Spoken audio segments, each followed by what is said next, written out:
जी अस्सलाम वालेकुम students. Last lecture में हमने बात की थी एरर्स को रिमूव करने, एरर्स की टाइप्स की हमने बात की थी। थर्ड जो टाइप थी जिसको हमने रन टाइम एरर्स कहा था, एक्सेप्शंस कहा था। तो अब जो हमारा लेक्चर है उसमें हम ये देखेंगे अगेन एक दफ़ा उसको देखेंगे कि एक्सेप्शन क्या होती हैं और एक्सेप्शंस को हैंडल करने से क्या मुराद है। और फिर हम ये देखेंगे कि उसके लिए जो टेक्निक है, जो उसका सिंटैक्स है कि कैसे हम उसको हैंडल कर सकते हैं, सिंटैक्स ऑफ एक्सेप्शन हैंडलिंग। और एट द एंड हम कोशिश करेंगे कि कोई एक सिनेरियो बना के हम एक एग्जांपल लिखें, एक कोडिंग एग्जांपल लिखें कि जिसके ज़रिए से हमें एक्सेप्शन हैंडलिंग करने का पता चल सके कि जी एक्सेप्शन हैंडलिंग कैसे होती है। जी तो स्टार्ट लेते हैं एक्सेप्शंस की। एक्सेप्शंस मीन कि एक एक्सेप्शनल केस है कि लाइक हम ये कहते हैं, लाइक मैं क्लास में बैठा हूँ, मैं ये कहता हूँ कि एक स्टूडेंट क्लास में आएगा, मैं क्लास में लेक्चर डिलीवर करूँगा, इंटर इन द क्लास, और मैं लेक्चर डिलीवर करूँगा, आई विल डिलीवर लेक्चर, और वो लिसन करेगा, लिसन करके वो उसे रिवाइज़ करेगा, मैं पेपर लूँगा, वो उसे सॉल्व करेगा और वो गुड ग्रेड लेगा। अब मैंने तो ये जो सारा सिनेरियो था इसको बेस्ट सिनेरियो मैंने डील किया। अब हो क्या सकता है कि स्टूडेंट क्लास में इंटर ही ना हो, तो क्या होगा? इंटर होने वाला स्टूडेंट नहीं है, वो गधा है, तो क्या होगा? तो मीन के तो क्या होगा, हमने उस केस को देखा ही नहीं। इसी तरह अब अगर चलें ठीक है, वो स्टूडेंट आया क्लास में, मैंने लेक्चर डिलीवर कर दिया, डिलीवर करने उसने सुना ही नहीं, वो उस टाइम पे मोबाइल यूज़ कर रहा था, वो अपने चाहने वाले लोगों से बात कर रहा था और उनके बारे में ख्यालात बना रहा था कि मैंने जाना है, आना है, ये करना है, वो करना है। तो उस वक्त क्या होगा? या फिर चलें ठीक है, उसने लिसन भी किया, उसने रिवाइज़ नहीं किया, रिवाइज़ किया तो पेपर वाले दिन वो रात को मूवीज़ देख के आया हुआ था, सुबह पेपर के वक्त उसे नींद आ गई। तो ये वो सारे के सारे एक्सेप्शनल केसेस हैं। हम बड़ा बेस्ट सिनेरियो लेके प्रोग्राम की टेस्टिंग कर रहे होते हैं जो कि पॉसिबल नहीं है। लाइक हमने कैलकुलेटर बनाया जी, हमने कहा जी वो 2 नंबर लेगा, हमने हमने टेस्टिंग की, हमने उसे नंबर दिया 8 और 2 और ये हमने ये ज्यूम ही नहीं किया कि वो डैश अगर ये कह देता है 6 + 2 तो क्या होगा, वो करैक्टर इंटर कर देता है तो क्या होगा। तो एक्सेप्शनल केसेस मीन के वो केसेस जो कि नॉर्मल सिनेरियो से, नॉर्मल बिहेवियर से हट के हैं, उनको हम एक्सेप्शंस कहते हैं या एक्सेप्शनल केसेस कहते हैं। और उनको हैंडल करने के लिए जो प्रोग्रामिंग लैंग्वेजेस में टेक्निक्स इस्तेमाल होती हैं उन्हें हम एक्सेप्शनल हैंडलिंग कहते हैं।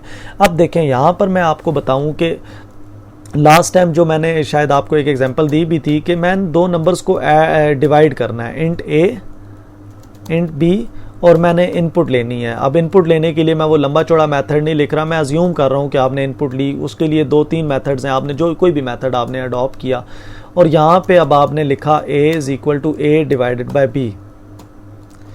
अब यूज़र ने इनपुट दी 8 और 2 डिवाइड हो गया, यूज़र ने इनपुट दी 4 और 2 डिवाइड हो गया, यूज़र ने इनपुट दी 10 और 5 डिवाइड हो गया, यूज़र ने इनपुट दी जी बेटा सॉरी शायद थोड़ी सी डिस्टर्बेंस हुई है। अच्छा तो यहाँ पे हम कहते हैं 6 और डिवाइड बाय 0, तो that is called exceptional case. और हमारा यानी कि जब ये डिवाइड करेगा तो डिवाइड नहीं कर सकेगा और हमारी एप्लीकेशन क्रैश कर जाएगी। तो अब हम इसको सॉल्व करते हैं ज़रा। हम ये कहते हैं कि ये जो इनपुट लेनी थी और ये जो सारा कोड लिखा गया है, इसमें ये वाली जो लाइन है जहाँ पे देखें, इधर तो कुछ नहीं हो सकता, इनपुट देगा और ये स्टोर कर लेगा उसको। यहाँ पे ये जो लाइन है जिसमें एक्सेप्शन आने के चांसेस हैं, इसको हम यूं लिखते हैं ट्राई,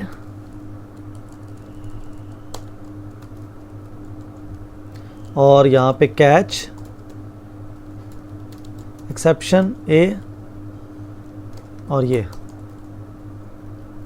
और यहाँ मैं मैसेज लिख देता हूँ system.out.println can not divide by 0। अब देखें क्या होगा, 2 वेरिएबल हुए, यहाँ मैंने इनपुट दी और मैंने इनपुट दी 8 और 4। यहाँ पे वो आएगा, वो डिवाइड करेगा, डिवाइड करके C में स्टोर करेगा और यहाँ पे नीचे चले मैं उस रिजल्ट को प्रिंट भी कर देता हूँ।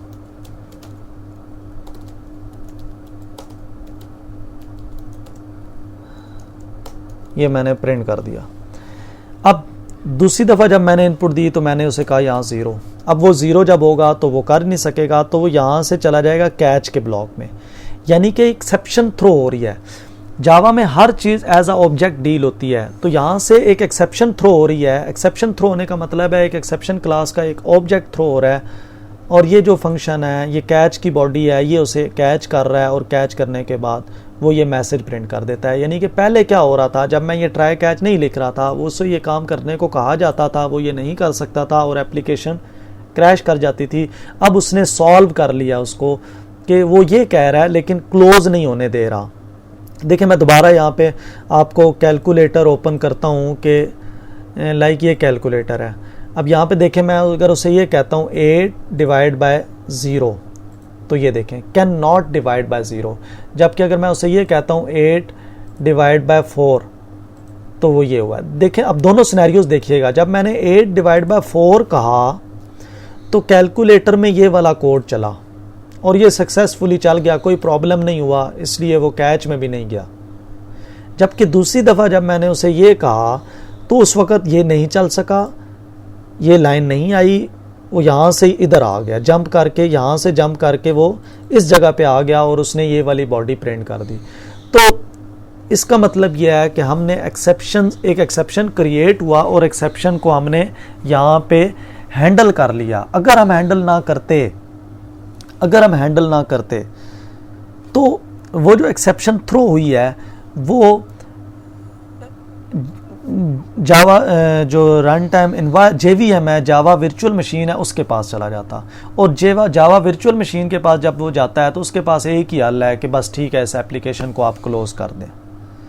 तो ये हमने यानी कि एक यूँ समझ लें सिंटैक्स देखा और फिर यहाँ पर हमने उसकी एक एग्जांपल देखी है। अब आपने करना ये है कि जो आपने कैलकुलेटर बनाया, और असाइनमेंट भी शायद इसी तरह की है कि आपने उस असाइनमेंट में जो कैलकुलेटर बनाया उसमें आपने ट्राई कैच का ब्लॉक लगाना है, और ज़ाहिर है हमें वो डिवाइड के केस में ही ज़रूरत है और कहीं ज़रूरत नहीं है, तो वहाँ पर आप उन एक्सेप्शंस को हैंडल करेंगे। अच्छा, एक और एग्जांपल देख लेते हैं, अभी हमारे पास टाइम है लेक्चर का। यहाँ पर फॉर एग्जांपल मैंने एक अरे बनाई है, इंट ए और अरे बनाई है। अब अरे का सिंटैक्स वगैरह फ़िलहाल उसे हम ज़्यादा नहीं फोकस करते, और यहाँ पे मैं ये कहता हूँ, ये मैं प्रिंट करता हूँ अरे का ए जो इंडेक्स है उसका 11वां इंडेक्स, तो भी एक्सेप्शन जनरेट होगी। और ये जो एक्सेप्शन जनरेट होगी इसको कहेंगे हम index out of bound exception. जो एक्सेप्शंस हैं जावा में उसमें बहुत सी टाइप्स हैं। ये जो एक्सेप्शन क्लास है ये सब की पेरेंट क्लास है और ये हर किस्म के एक्सेप्शंस को हैंडल करने की पावर रखती है। लेकिन अब अगर यहाँ पे मैं ये कहता हूँ कि ए मैं अरे में मैंने वैल्यू स्टोर की हुई हैं और मैं उसे डिवाइड करना चाहता हूँ कि अरे के ith इंडेक्स पे जो कुछ पड़ा है उसको डिवाइड करे ए के jth इंडेक्स पे, और यहाँ मैंने उसको C में स्टोर कर लिया और मैं उसे प्रिंट कर देता हूँ। पहले मैंने वेरिएबल में स्टोर किया हुआ था ना, अब मैं C में स्टोर कर लिया। अब देखें दो रीजंस हो सकती हैं। हो सकता है ए के इस I इंडेक्स के ऊपर 5 पड़ा हो और J इंडेक्स के ऊपर हो सकता है 4 पड़ा हो, तो वो डिवाइड कर लेगा। लेकिन ऐसा भी हो सकता है कि I की जो वैल्यू है वो इस 10 की रेंज से बाहर चली जाए, यानी कि मैं किसी ऐसे इंडेक्स को एक्सेस कर रहा हूं जो अरे का इंडेक्स एग्जिस्ट ही नहीं करता। एक ये प्रॉब्लम आ सकता है, तो भी एक्सेप्शन आएगी। और दूसरी ये है कि इनमें से इस वाले इंडेक्स के ऊपर 0 पड़ा हुआ है। दोनों प्रॉब्लम्स आ सकते हैं। अब इस सिनेरियो में होगा क्या कि जब मैं चलाऊंगा तो वो इस चीज को प्रिंट करेगा। लेकिन ये क्यों हुआ, वो यहाँ क्यों आया, दो रीजन हो सकती थी, वो किस रीजन की वजह से आया ये मुझे नहीं पता चलेगा।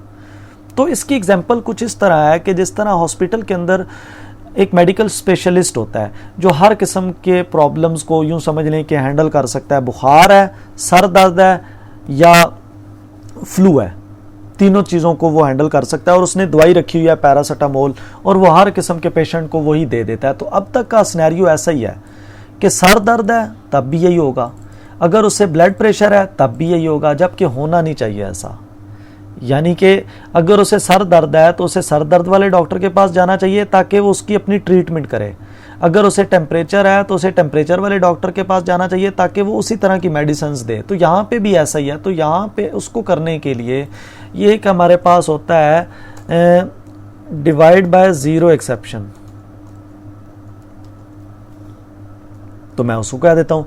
इसी तरह मैं यहाँ पे एक और कैच लगा देता हूँ और यहाँ मैं कह देता हूँ इंडेक्स आउट ऑफ बाउंड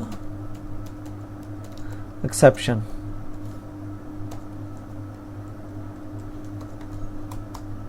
अब देखें, यहां मैं कहता हूं कि वो can not divide by zero कर सका है और यहां मैं कहता हूं कि जी इंडेक्स आउट ऑफ बाउंड हुआ है। यहां मैं कह देता हूं इंडेक्स आउट ऑफ बाउंड। अब देखें, यहां पे जब अगर प्रॉब्लम आया, अगर वो इंडेक्स का प्रॉब्लम ना हुआ और इस जगह पे ज़ीरो होने की वजह से आया तो ये इसे कैच करेगा और मुझे ये मैसेज प्रिंट होगा, ये नहीं चलेगा फिर।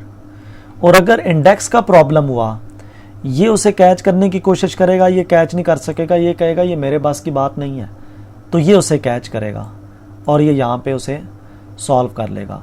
अब लेट्स सपोज यहाँ पे कोई तीसरा प्रॉब्लम आ जाता है, कोई XYZ तीसरा प्रॉब्लम आ जाता है, तो ये उसे सॉल्व करने की कोशिश करेगा, नहीं सॉल्व कर सका। ये उसे सॉल्व करने की कोशिश करेगा, नहीं सॉल्व कर सका। उसके नीचे कोई है ही नहीं। जब कोई नहीं सॉल्व कर सका तो JVM के पास ये एक्सेप्शन थ्रो होगी और JVM के पास क्या हल होता है, एप्लीकेशन को क्लोज कर दे। तो हम एहतियातन लास्ट में एक कैच लगा देते हैं, एक्सेप्शन ये, और इसमें हम कुछ भी शो कर देते हैं। इसका मतलब ये होगा कि कोई भी एक्सेप्शन आई XYZ, ये कैश करने की कोशिश की, नहीं कर सका, कोई प्रॉब्लम नहीं है। इसने कैश करने की कोशिश की, नहीं कर सका, इसने ये हर किस्म के एक्सेप्शन को कैच कर लेगा। ये मेडिकल स्पेशलिस्ट है, ये हर प्रॉब्लम का इसके पास सोल्यूशन मौजूद है।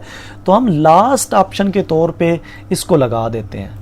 मल्टीपल कैच ब्लॉक लगाए जा सकते हैं ताकि पहले तो हम कोशिश ये करते हैं कि उसको स्पेसिफाई करने के लिए, ताकि उसका कोई स्पेसिफाई जो ट्रीटमेंट है वो किया जा सके। लेकिन नहीं होता तो लास्ट में हम इस एक्सेप्शन को लगा सकते हैं। लेकिन याद रखें कि अगर मैं इसको यहाँ लगा देता हूँ, आप कहेंगे जी इसको यहाँ लगा दें, तो आपका कंपाइलर एरर देगा। उसकी रीज़न क्या है कि वो कहेगा कि सारे के सारे एक्सेप्शन ये तो कैच कर लेगा, इसके लिए तो कोई भी पॉसिबल नहीं है, तो इसकी बारी कभी भी नहीं आएगी। तो वो कहेगा आउट ऑफ रीच कोड है, यानी कि आपने कोड का कुछ ऐसा पोर्शन लिखा हुआ है कि जिसकी बारी जिसने कभी चलना ही नहीं है। तो इसलिए अगर ये जो एक्सेप्शन का ब्लॉक है, इसको हम लास्ट ऑप्शन के तौर पे ले सकते हैं, ये लास्ट ऑप्शन के तौर पे, उससे पहले हम नहीं ले सकते हम इसको।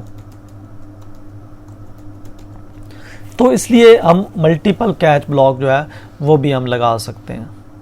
तो यहाँ पर हमने ये देखा, दोबारा रिवाइज कर, एक्सेप्शन क्या होता है, उसको हैंडल करने की टेक्निक्स क्या होती हैं, उसका सिंटैक्स हमने देखा है, और फिर मल्टीपल कैच ब्लॉक कैसे लगाए जा सकते हैं वो हमने देखे हैं। Thank you very much.